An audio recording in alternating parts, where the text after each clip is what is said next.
할렐루야. 오늘은 2025년 1월 첫째 주일입니다. 벌써 새해가 밝았지만 이 세월이 화살처럼 빨리 지나간다고 슬퍼하는 그런 인생이 아니라 이렇게 빨리 신속히 지나가는 것만큼 우리의 신앙이 성장하여서 날마다 하나님께서 주시는 그 놀라운 복을 누릴 수 있기를 주님의 이름으로 축복합니다. 여러분, 우리 교회 새표가 무엇입니까? 주여 더 힘써 모이고 더 힘써 기도하게 하소서. 작년과 달라진 점이 뭡니까? 더, 그죠? 더. 부사 하나가 더 붙여졌습니다. 이 더라는 부사는 어떤 분량이나 정도 이상으로 또는 그 위에 보태어라는 뜻을 지니고 있습니다. 육신의 정욕에는 더라는 부사를 온전히 내려놓고 우리 신앙에는 이 더라는 부사를 보태서 부흥을 꿈꾸고 또한 새롭게 도약해보자라는 그런 의미에서 부사 더를 추가 삽입을 한 것입니다. 여러분 가능하겠습니까? 여러분 옛말에 그리 안 될지라도 대답만큼은 크게 하라, 그런 어른들의 말씀이 있었습니다. 모른 척하고 다시 리셋해서 여러분 가능하겠습니까? 아멘. 그래야 됩니다. 여러분 할 수 있습니다. 왜 그럴까요? 왜 그럴까요? 사실 우리가 하는 것이 아니라 하나님께서 일하시고 성령의 역사로 이루어 가기 때문입니다. 그러면 여러분 우리가 해야 할 일은 무엇입니까? 더 힘써 모이고 더 힘써 기도하는 것입니다. 여러분 늘 강조하였듯이 교회의 본질은 건물을 말하지 않습니다. 교회는 하나님께로부터 부름받은 이 하나님의 백성이다라는 것이죠. 바로 저와 여러분 인격적인 교회, 걸어다니는 교회입니다. 그러므로 사명으로 부름받아서 세상에 파송받은 저와 여러분이 바로 교회라는 이 에클레시아의 의미가 담겨져 있는 것입니다. 에클레시아는 고대 그리스어로 집회나 소집된 회의를 의미했는데 이 신약 성경에서는 에클레시아를 교회라는 의미로 사용되고 있습니다. 요한계시록 3장 1절에 보면 4대 교회를 책망하신 일이 나옵니다. 살았다는 이름은 가졌으나 죽은 자로다. 살았다는 이 이름 명성은 가지고 있었지만 실상은 영적으로 죽어 있는 교회라고 책망하신 것입니다. 사실 세상적으로는 꽤 알려져 있는 교회, 정말 외형적으로나 이 내부적인 이 시스템은 그야말로 최신으로 소유한 교회입니다. 그러나 이것은 사람들의 판단일 뿐이죠. 우리 주님은 그런 굉장해 보이는 4대 교회이라 할지라도 우리 주님은 이미 영적으로 죽었고 빈 껍데기에 불과하다, 이렇게 책망하신 것입니다. 사실 우리가 현실적으로 기대하는 교회상이 바로 이 4대 교회처럼 뭔가 웅장하고 시설도 잘 갖춰져 있고 뭔가 사람들도 북적북적하고 시스템이 굉장히 깔끔하게 풍성한 그런 교회, 이 메가처치를 원하는 것입니다. 그러나 우리 주님은 그런 교회를 죽은 교회다, 어리석은 자들아 회개하라, 정신 차려라, 그렇게 말씀하고 있습니다. 물론 대형 교회라고 해서 다 그런 것은 아닙니다. 그런데 그런 교회들이 있다라는 것이죠. 이것은 비단 큰 교회만 얘기하는 것이 아닙니다. 작은 교회도 마찬가지고 온 세계 모든 교회가 영적으로 죽어 있다면 그 교회는 아무리 다른 것을 열심히 해도 아무 소용없다라는 것입니다. 우리 하나님은 어떤 분이십니까? 사무엘상 16장에 보시면 우리 하나님은 우리처럼 외모를 보시는 하나님이 아니시라 우리의 내면을 보시고 우리의 중심을 보시고 과정과 동기를 더 중요시 보시는 하나님이십니다. 그래서 하나님은 세상적으로 화려한 그런 성공한 교회를 원하시지 않습니다. 세상에서 오직 십자가로 승리한 그런 교회를 하나님은 기뻐하신다라는 겁니다. 여러분, 우리 하천교회는 십자가로 승리한 교회가 맞습니까? 아니면 세상적으로 여전히 화려한 교회를 꿈꾸고 있습니까? 본질을 깨닫고 하나님 안에서 늘 승리하는 우리 하천교회가 될 수 있기를 주님의 이름으로 축복합니다.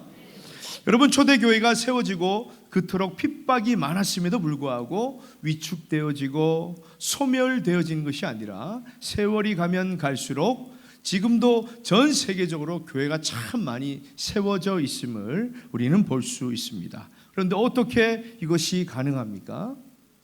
그것은 예수님이 말씀하신 대로 성령을 보내주셨기 때문입니다. 오늘 본문 앞전에 어떤 일이 일어났습니까? 사도 이 베드로가 말씀을 전했더니 3명도 아니고 30명도 아니고 무려 3,000명이 회심을 하는 놀라운 성령의 역사가 일어났습니다. 어떻게 가능합니까? 물론 베드로가 설교를 탁월하게 잘 했겠죠. 그러나 그보다는 성령의 불이 붙으니까 그 불이 말씀을 듣던 사람들에게 옮겨 붙어서 순식간에 그 3,000명이 회심하는 역사가 일어났다라는 것입니다. 사랑하는 여러분, 우리가 신앙인이라면 우리에게도 성령의 불이 활활 타올라서 우리의 삶과 우리의 가정과 우리의 직장, 우리가 있는 곳곳에서 성령의 불이 옮겨 붙을 수 있기를 주님의 이름으로 축복합니다. 그러면 우리 교회도 새해에는 더욱 이 초대교회처럼 성령의 불이 활활 타오르는 교회, 성령의 역사가 충만한 그런 교회가 되기 위해서는 우리가 어떻게 해야 되겠습니까? 오늘은 2가지만 말씀드리고자 합니다.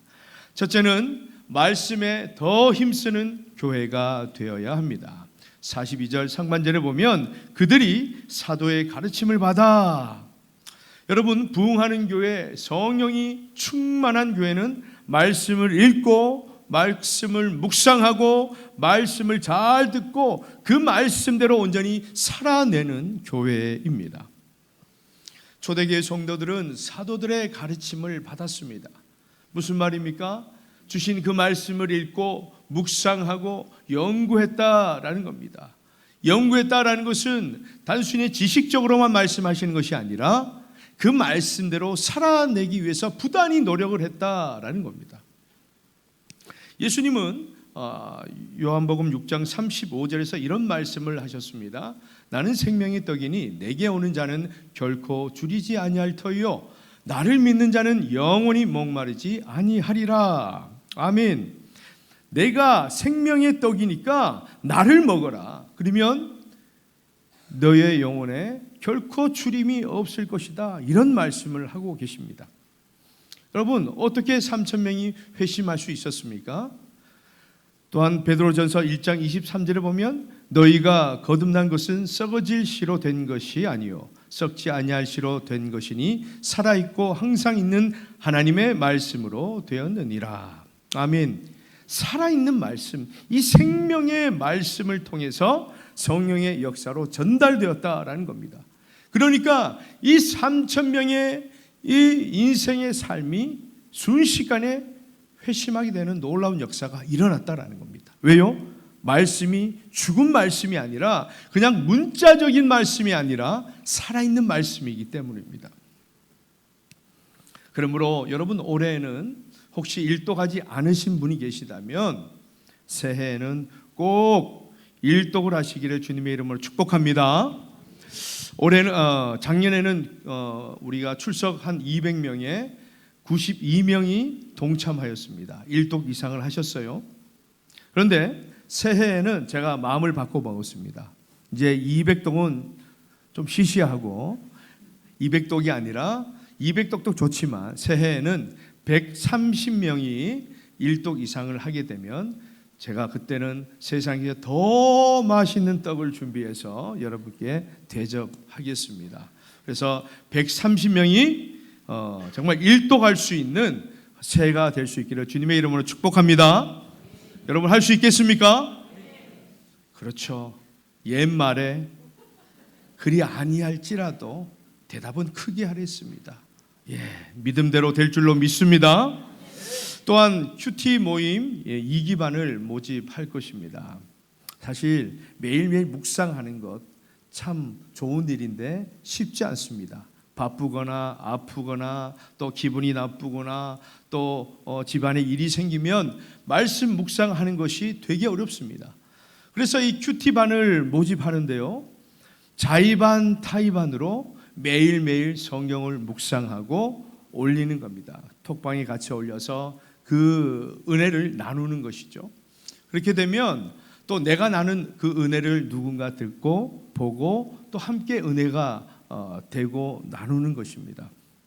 그래서 여러분, 이 큐티 모임, 이 말씀 묵상은요, 훈련이 되어야 됩니다. 무조건 할 수 있습니다가 아니라 할 수 있어야 돼요. 그래서 우리는 평생 주님이 부르시는 그날까지 말씀 묵상 훈련을 해야 합니다. 이것을 위해서 함께 하자라는 거예요. 그래서 우리 1기반이 얼마나 은혜를 받고 있는지 모릅니다. 정말 아마 지금 이 중에 얼굴이 반짝반짝 빛나는 분들은 아마 큐티반 1기일 거라 믿습니다. 별로 기분이 안 좋으신 것 같은데, 말씀을 매일매일 묵상하고 읽게 되면 여러분 우리의 삶이 달라지고 결단이 달라지면서 우리의 삶이 달라집니다. 그래서 성경 읽는 것도 중요하지만 말씀을 깊이 묵상하는 것도 참으로 중요하다라는 겁니다. 그리고 성경 파노라마 2기도 모집할 것입니다. 이 성경 파노라마를 참석하게 되시면 이 성경을 어떻게 읽어야 될지 정체적인 그런 맥락을 알 수 있게 되면서 성경을 읽을 때 좀 더 쉽게 이해가 되는 것이죠.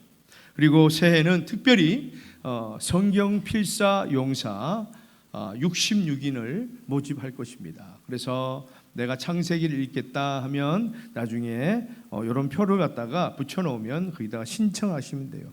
한 권에 한 명밖에 되지 않습니다. 정말 마음은 원이로되 자신이 없으면 아가서에다가 자기 이름을 적어도 무방합니다. 그렇게 해서 상반기, 하반기 성경 필사 66인을 모집하여서 성경을 읽고 성경을 묵상하고 성경을 공부하고 성경을 쓰게 될 것입니다. 여러분, 이보다 더 좋은 신앙 프로그램이 있겠습니까? 우리가 왜 예수를 믿어도 그토록 변화가 없을까요? 모태신앙이라고 하면서 수십 년 예수를 믿었는데 여전히 나의 삶은 변화가 없습니다. 그건 자랑이 아닙니다. 내가 그렇건 의지를 가지고 몸부림쳐야 신앙은 성숙할 수 있는 거예요.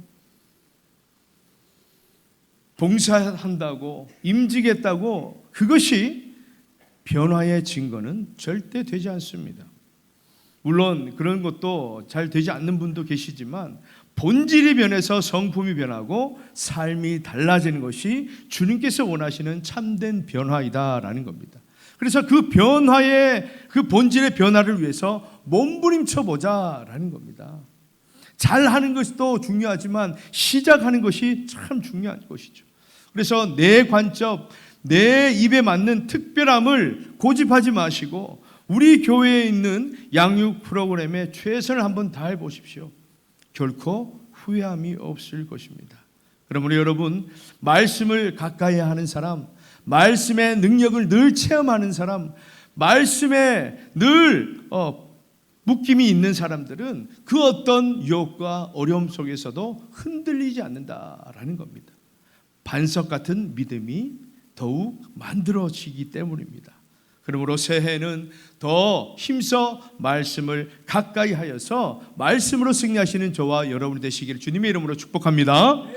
둘째는 교제에 더 힘쓰는 그런 교회가 되어야 합니다. 42절 중반절입니다. 서로 교제하고 떡을 떼며, 여기서 교제라는 말이 헬라어로 코이노니아입니다.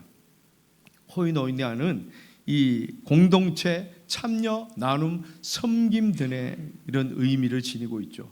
그런데 우리가 여기서 오해하는 분들이 있습니다. 코이노니아는 단순히 무리를 만들어서 만나고 그냥 시간을 보내는 게 목적이 아닙니다. 서로의 처지와 형편은 다르지만 서로 단순한 그런 교류와 모임을 넘어서서 하나님 안에서 서로 삶의 그 깊이를 나누고 또 그것을 위해서 기도해주고 위로하고 격려하는 것이죠. 그래서 신앙적으로 물질적으로 그 연대를 통해서 믿음의 공동체를, 건강한 공동체를 세우는 것이 코이노니아입니다. 본질적으로 서로 간의 헌신을 요구하는 거예요. 그래서 사람들 사이에 영적으로 물질적으로 그 교류를 기반으로 해서 진정한 공동체를 세워나가는, 그것이 주님께서 말씀하시는 코이노니아, 초대 교회에서 부흥의 기반이 되었던 코이노니아입니다. 우리 본문 44절 45절을 함께 읽습니다. 시작. 믿는 사람이 다 함께 있어 모든 물건을 서로 통용하고 또 재산과 소유를 팔아 각 사람의 필요를 따라 나눠주며. 아멘. 진정한 헌신과 이 나눔을 통해서 참된 코이노니아의 원리를 말씀해 주는 것입니다. 또 꼭 물질적인 헌신만 말씀드리는 것이 아닙니다. 교회 안에서도요, 외로워서 교회를 떠난 분들도 있습니다. 어찌 보면 세상적으로 마음을 나눌 분들이 없어서 교회에 기대하고 이 자리에 나왔는데 오히려 더 외로워지더라는 것이죠. 그럼 당연히 교회를 떠날 수밖에 없는 것입니다. 주위에 오래간만에 오셨던 분들, 새로 오셨던 분들 보면 우리가 반갑게 하나님 안에서 한 가족처럼 그렇게 기뻐하고 맞이해야 하는 것이죠. 여러분, 1층의 카페에 혼자 앉아 계시면 우리가 어떻게 해야 됩니까? 식당에 혼자 밥을 드시고 계시면 어떻게 해야 되겠습니까? 요즘은 혼자 좀 생각 좀 하도록 배려를 해야 됩니까? 여러분, 그것은 절대 결코 배려가 아님을 기억하십시오. 다가가야 합니다. 마음의 헌신이 필요한 것입니다. 반갑게 맞이하고 함께 정착할 수 있도록 우리가 서로 돕고 그렇게 나아가야 하는 것이죠. 교회에 나와서 나하고 통하는 사람들이 있죠. 저 집사님은 나하고 코드가 맞아. 저 장로님은 나의 정말 형님으로 모시고 싶어. 이런 분들이 있죠. 그런 분들만 모여 있으면 참 재미있겠죠. 예. 그런데 여러분, 그게 일명 뭡니까? 끼리끼리 노는 겁니다. 교제가 그런 식으로 되니까 교제가 노는 걸로 그렇게 오해받고 있다 이 말입니다. 여러분, 다양한 사람들하고 어울려야 성장할 수 있는 거예요. 예수님이 이 사람은 내 스타일이 아니네. 다음. 이 사람 말 잘 듣네. 이리 와라. 그렇게 하시지 않았습니다. 다양한 사람들을 예수님 돌봐주셨고 그들과 식사하셨고 교제하셨다라는 사실을 여러분 기억하십시오. 감히 근접도 할 수 없는 그런 모임을 만들어 놓았다면 즉시 해체하십시오. 하나님의 뜻이 아닙니다. 오히려 교회 안에서 사조직을 만드는 거예요. 저 그런 분들 참 많이 봤습니다. 그러나 결코 은혜를 끼치는 것이 아님을 여러분 기억하십시오.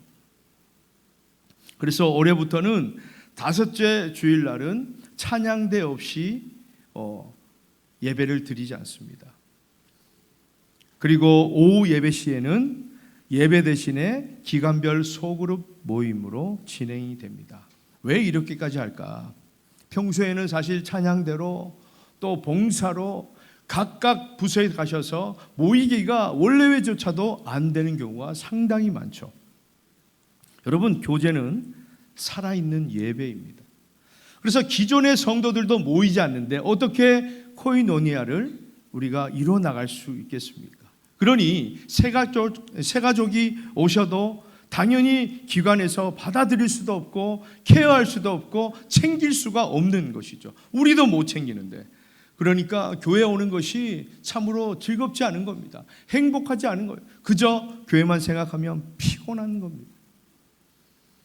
봉사도 헌신도 마음에서 기쁨으로 우러나와야 정말 하나님께 영광이고 그것이 예배가 되는 겁니다.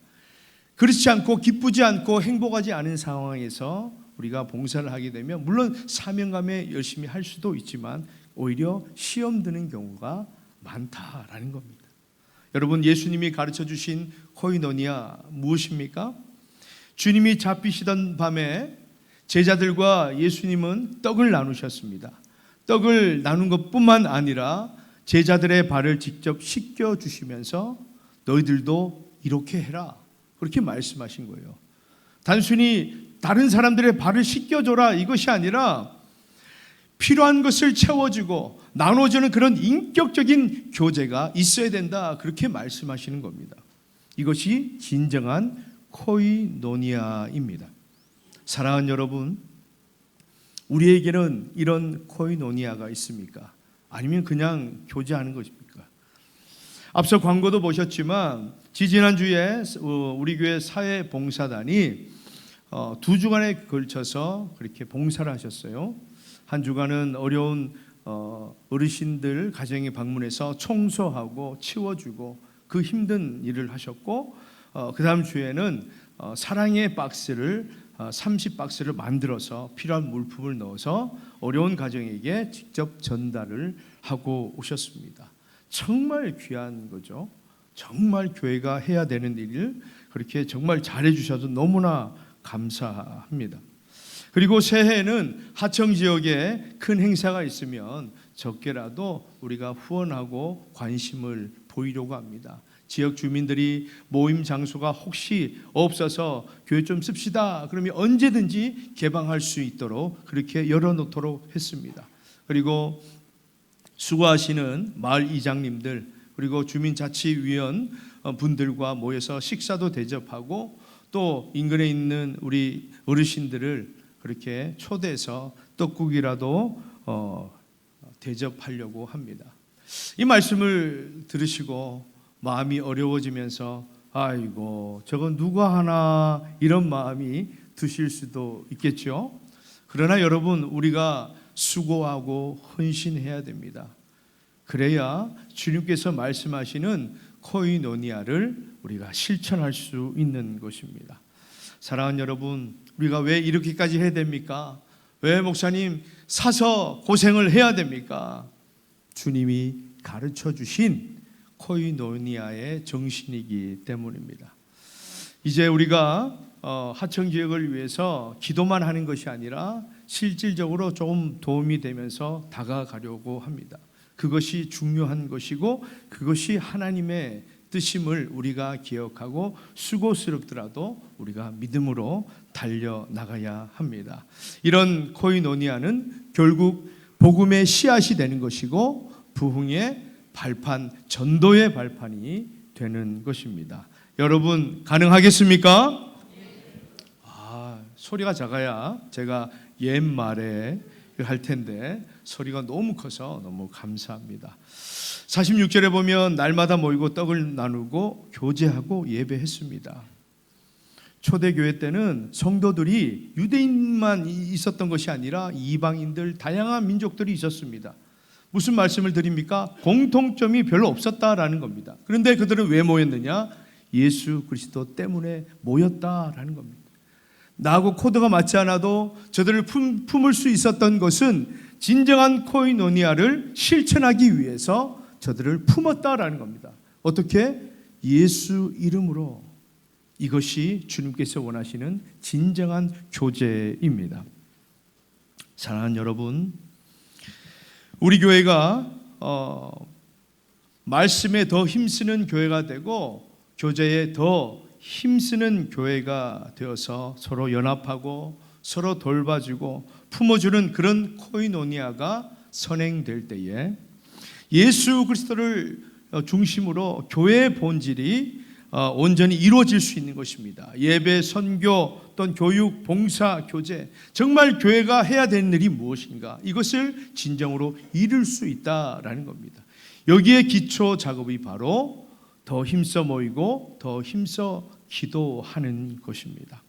그래서 주님께서 원하시는 참된 에클레시아를 이루어 갈 수 있기를 축복합니다. 사랑하는 여러분, 새해 2025년 우리 하천교회 정말 잘해 오셨지만 조금 더 변화가 일어나야 합니다. 거룩한 의지를 가지고 마음을 모아서 몸부림칠 때에 놀랍게 변화되고 성장하는 그런 모습을 목격하게 되는 것입니다. 그리하여서 새해는 표대로 더 힘써 모이고 더 힘써 기도함으로 성령의 충만한 교회가 되어서 다음 세대의 부흥과 이 관계 전도의 불씨가 되는 참된 에클레시아가 이루어가기를 주님의 이름으로 간절히 축원합니다.